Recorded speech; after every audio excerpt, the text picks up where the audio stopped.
Make sure you check out my independent graphic novel series, Sons of Fate, about a boy trained in the ways of Bushido who was trained by a samurai marooned on the shores of Africa, becomes a key catalyst in forging the Tokugawa shogunate. Available in graphic novel form and also hardcover edition at blackberryjuicepublishing.net. Also, check out my Patreon page at Japes Drew This, where I draw everything that influences me pop culture. Now, on with the show.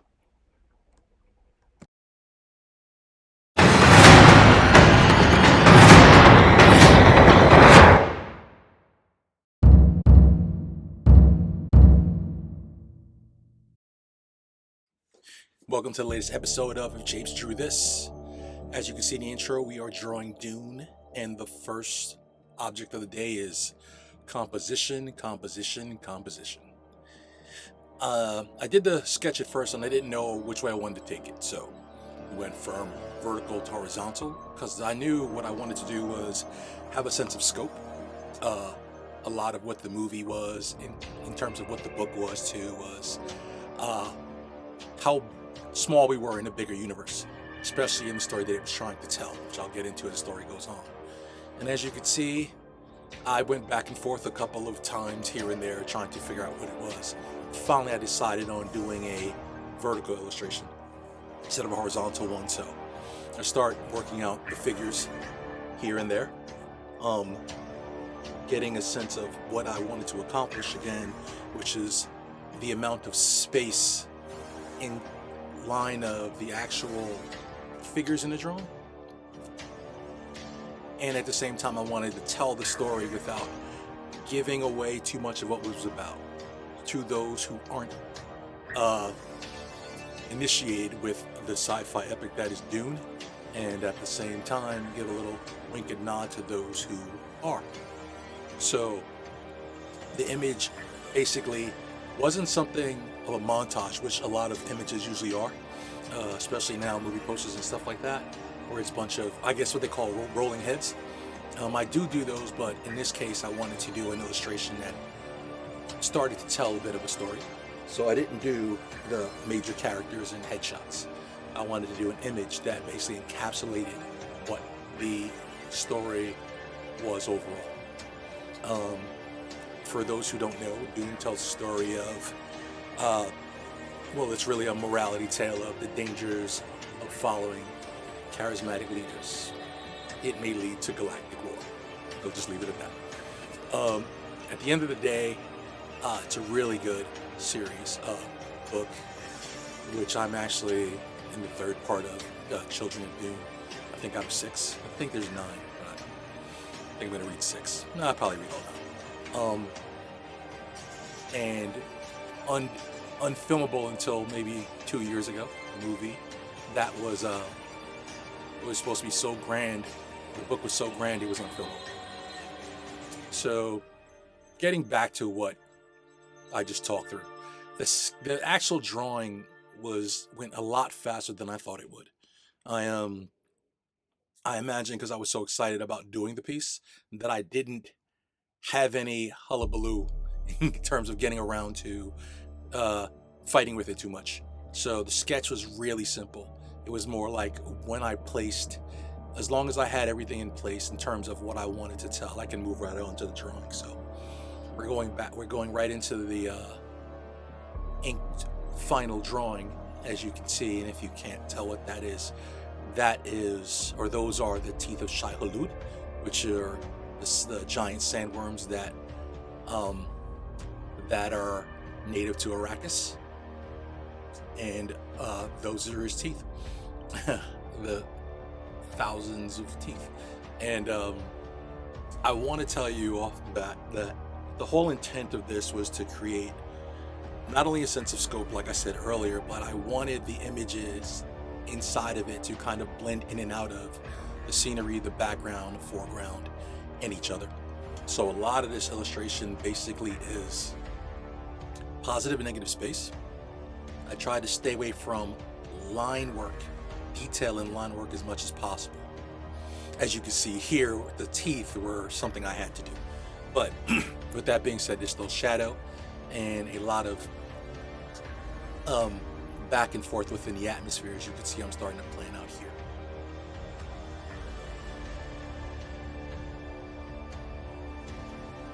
Like I said, I wanted to incorporate a lot of what was going on in the foreground and background.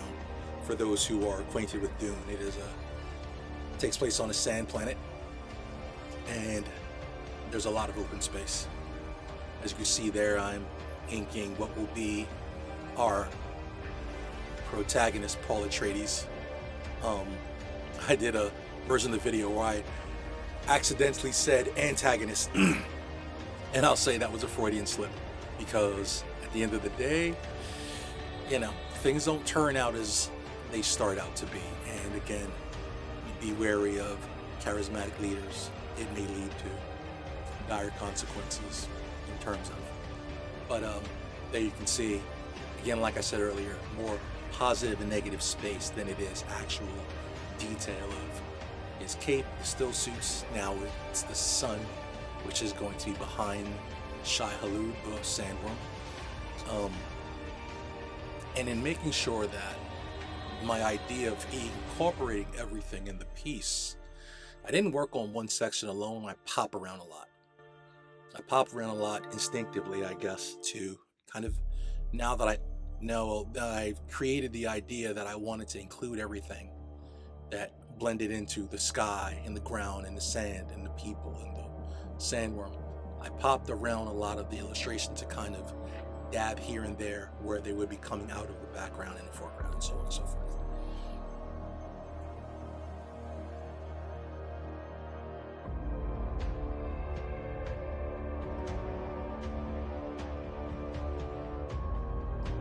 A lot of it is going to be silhouette based. So Paul Atreides in the front, his mother in front, behind him, and then the Freeman army behind them, and then the sandworm behind them. As you will see when the piece is finished.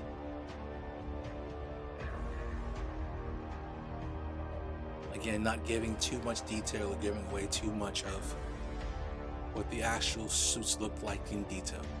I wanted to create more of an atmosphere.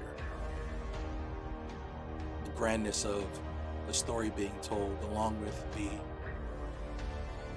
oneness of everything. So I wanted to make sure things popped in and out of itself. Where you had to look, those are the illustrations I like, are the ones that I don't get everything at first glance. I have to look a little, discover things I might not have saw looking at it the first time. Those are the ones that I keep coming back to. So being inspired by that, those are basically the illustrations that I want to create. And I've been really itching to do a Dune piece.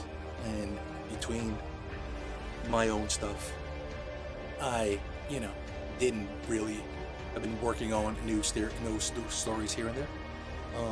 About to release a new story outside of Sons of Fate, getting that ready. And the Patreon is a really good way to kind of flex my creative muscles and draw things outside of my own creations that are very pop culture, stuff that inspired me. So as you can see, I finished the actual transfer and turned off the light box. There's Paul and his mother again in the silhouette. And I have all the information I want. Now I'm just adding in the detail. And this is where it all comes together. I start to blend in all the atmospheric instances where things are going to dip in and out of the foreground, background, and the middle ground. And do a lot of dry brush. I make sure that create texture. I wanted this illustration to have a lot of texture in it. I wanted it to kind of seem gritty, sandy, dusty, to represent where they were and their actual environment.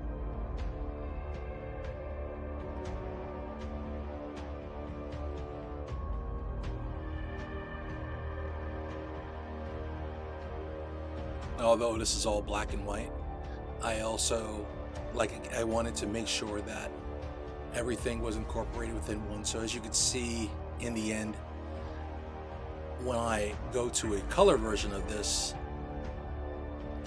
you will see that some of the background that is black, even the parts that are white, are sand, smoke, some of it are clouds. It's all interpreted in what I was going to do, what my intention was in the drawing at first. Putting in the grit into the sand in the foreground.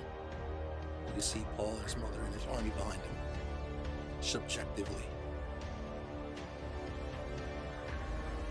It was a hinting hints at how many people were behind him. I wanted to do an illustration where you couldn't really tell if he had hundreds or thousands of freemen behind him. And as you can almost see, I'm going to go into in a minute, and there's going to be little people coming out the top of Shai Hulud, and they're just going to be like little sticks. But you know, they're so Shai Hulud being so big, and there's so many people being able to ride on it, they almost seem like hairs, but they're actually people standing on top of it. Again, wanting to create the illusion of how many people were behind him without you actually not having to know the count.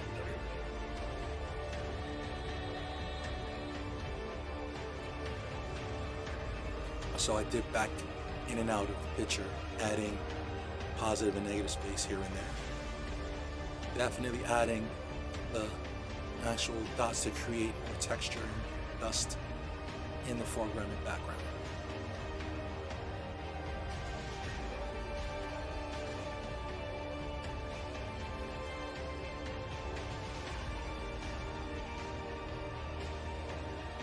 Can't forget the eyes. The eyes are important.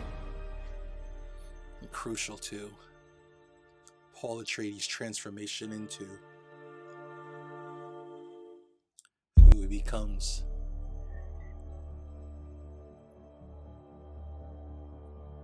Paul Muad'Dib, Usul, so on and so forth. Here's the finished piece. I'm really glad how it came out.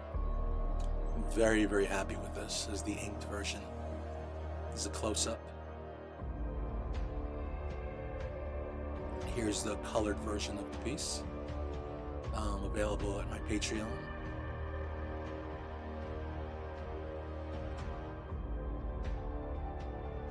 And that concludes this episode of Japes Drew This. Thanks for tuning in, staying till the end. Don't forget to like and share.